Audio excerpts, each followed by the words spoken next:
Hello and welcome. Happy December 6th. Hope you're doing well. We're on Monday. We're almost through week 13. Thank God. Let's just hurry up and get to 2022. Let's take a look at some of the scores yesterday. Good stuff here for everybody. A lot of fun, a lot of fun. Pretty high scoring stuff, so I'm sure a lot of people's fantasy teams are doing well. Feel like I lost my fantasy matchup in the first 5 minutes of the first slate of game. That's how it goes sometimes, though. When you're hot, you're hot. When you're not, you're not. Colts destroyed the Texans 31-0. Shout out to anybody that had the Colts defense in fantasy football sevens format. They just dominated. The Lions got their first win of the year on a comeback effort against the Vikings, who they should have beat the first time around. So shout out to Dan Campbell. Shout out to Jared Goff. I just saw like for his wife having a photo shoot, found out he won his first game. It's crazy that when you're that bad and you win your game, it's like winning a Super Bowl because you realize you're probably not going to win too many more. And I remember playing against teams, and it's just bad. It sucks losing all the time. Dolphins spanked the Giants as we predicted, 20-9. The Giants suck. They are who we thought we were. Tampa Bay 30, Falcons 17. Almost all of that production was in the first half. If you were able to capitalize on some live betting like Big Ambo and I did, you would have been able to hype in on that game, been able to maybe get the under on a super low one. The Eagles, Gardner Minshew Day, had a day against the Jets, putting himself on display for possibly another quarterback. It's just crazy. Jacksonville, it ruins a lot of rookies, man. It's a place that ruins a lot of rookies. Um, and it was good to see Gardner Minshew get out there. Like I said, I shaved my beard for him yesterday. Got the Minshew mania going. So shout out to the Eagles beating the very bad Jets too. We have the Cardinals against the Bears. It was never really close. Cardinals beat them down. Buda Baker with an awesome play. The Bears are who we thought they are. That was against the Arizona Cardinals and the Bears. The Bears are who we thought they were. Man, shout out to Coach Green. Hope you're looking down on us, smiling, man. Chargers 41, Bengals 22. It was just like a game. It was like three games within a game. It was like all Chargers, then it was all Bengals, and then it was all Chargers again. I do not trust either one of those teams going forward. I don't know who they are. The Chargers do not have a defense, but then again, on the days they can put up 41 points, do they really need a defense? Rams at Jaguars 37-7. Rams just steamrolled them as we predicted. Sean McVay up at halftime, wins the game. Washington over the Raiders, man. Very close game. Probably the game of the week, right? Either Washington versus the Raiders or the Ravens versus the Steelers in the afternoon slot was the game of the week. Washington held on. I know it was supposed to be super high scoring. I had a lot of doubts about that because Washington's formula on this 4-game winning streak is slow the game down, and they've controlled the pace. They've made Tyler to quit making as many mistakes at quarterback, and they're controlling the defense as well. Who knows? All they needed was Chase Young to get hurt for them to have a good season. Ravens at Steelers. The Steelers from a nice comeback, Big Ben, Mike Tomlin. They're 6-5-1. If they win 2 more games, Mike Tomlin still has never had a losing season. That's pretty crazy to think about, man. He's been a coach now for over 10 years, never had a losing season. It's quite impressive, man. Shout out to Denkheads in the Bay, my league of record. I'm playing him today.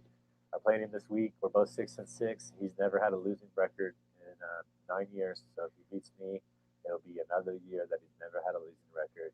And I just think it's worth talking about because I'm sure for anybody that's played Dynasty, is there anybody out there that has not had a losing record for 10 years in the same league? Think about that. I'd like to follow that up, maybe get some response. Pretty hard to do, but I'll try to do something for that. So the Seahawks, man, just held on against the 49ers. It looked like it was going to be one of the highest scoring games ever. Lo and behold, the second half just shuts down. Hardly the Seahawks. The Seahawks turned it over inside the 10-yard line twice in the second half and still were able to win. Pretty crazy. Chiefs at Broncos. That game was over before it started. Chiefs got the lead. Quite boring. I told you guys, Patrick Mahomes is not the superstar y'all build him out to be. The Chiefs are good because of that defense. And when the defense plays, they win. The last 5 games, they've held teams under 56 combined points.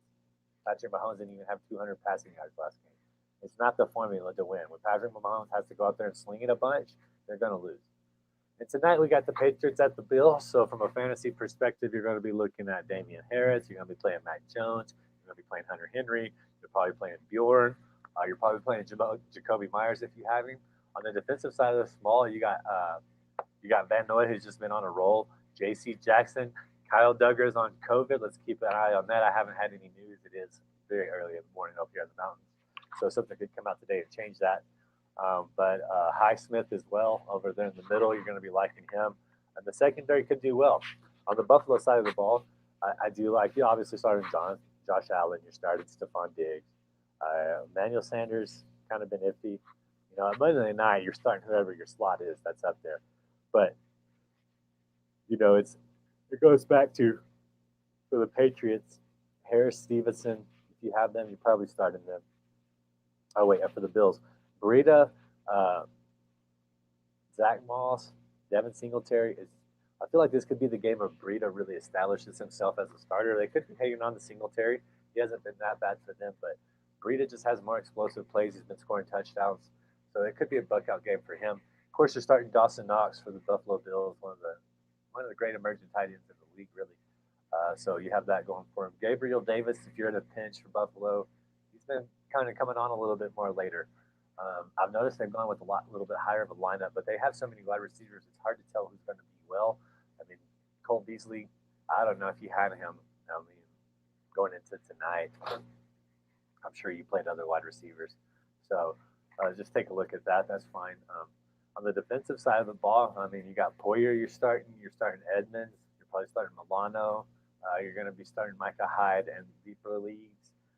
So, you know, Tre'Davious White's not that great of a fantasy player, but if you're, you know, Monday night, you need a person, have somebody kind of go out or something last minute, you have that option as well for Tre'Davious White, my friends. Nothing too bad right here. You know, it's kind of an interesting setup for this game because the winner of this game, I believe, is in freaking first place of the division. First place, I mean, of the conference, of the AFC. The winner of this game, I believe, is in first place of the conference. That's crazy. They're all 8-4 right now. The Patriots can really take an advantage right here by getting number one, and then they can still have a bye later to see how that goes. You know, so very interesting to see how this will all kind of shake out, so to speak. Oh man, from a betting perspective, let's go look at some of these lines real quick.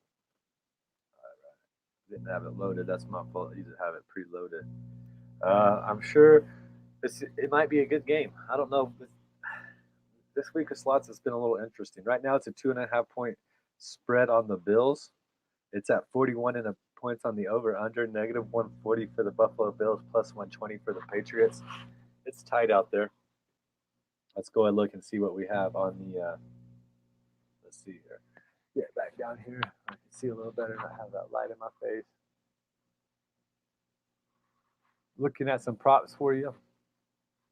Should be good stuff here. We got touchdown score. You know we like that one. Harris plus 150. All these guys are at plus 150 today. They're expecting a defensive shootout. I like it. Stephon Diggs plus 150. Devin Singletary plus 180. Josh Allen 200. Dawson Knox 200. Matt Breida 240. Emmanuel Sanders 275. Kendrick Bourne 260. Jacoby Myers 260. Hunter Henry 260. Ramondre Stevenson 290. Cole Beasley 350. Nelson Aguilar 380. Johnny Smith 450. Bills defense 550. Patriots defense 550. Gabriel Davis 550. Brandon Bolden 550. Zach Moss 900. Ooh. JJ Taylor 1,000. Starting to get into some no names. Although if you think N'Keal Harry could get a touchdown, it's at plus 1,400. That's amazing odds, man. That's amazing odds. Let's go look at the QB props. We have Josh Allen at 232.5. Mac Jones at 203.5. Touchdowns are both at 1.5. Josh Allen at negative 110. Mac Jones at plus 160. Plus rush, pass plus rush. Josh Allen has a line of 40 yards, it looks like, because it moves to 272.5. Mac Jones at 212. I don't really mess with completions. Rushing yards. Damian Harris 48.5 to lead all rushers. Ramon Stevenson second, 42.5. Devin Singletary 39.5. Josh Allen 35.5. They didn't give us a Matt Breida prop. You suckers. The highest receiving line is really low. 61.5. Stephon Diggs. 41.5. Jacoby Myers. 33.5 Emmanuel Sanders. 31.5 Kendrick Bourne. These are all negative 115. Cole Beasley, 30.5. Dawson Knox, 29.5. Devin Singletary, 15.5. Emmanuel Sanders, 33.5. Jacoby Myers, 41.5. Nelson Aguilar, 21.5. It's crazy that Nelson Aguilar fell that far down their depth chart. He's at 21.5. Receptions, the highest line is 4.5. Stephon Diggs, 3.5. Cole Beasley, 2.5. Dawson Knox, 2.5. Devin Singletary, Emmanuel Sanders, Hunter Henry, all have 2.5. Kobe Myers, 3.5.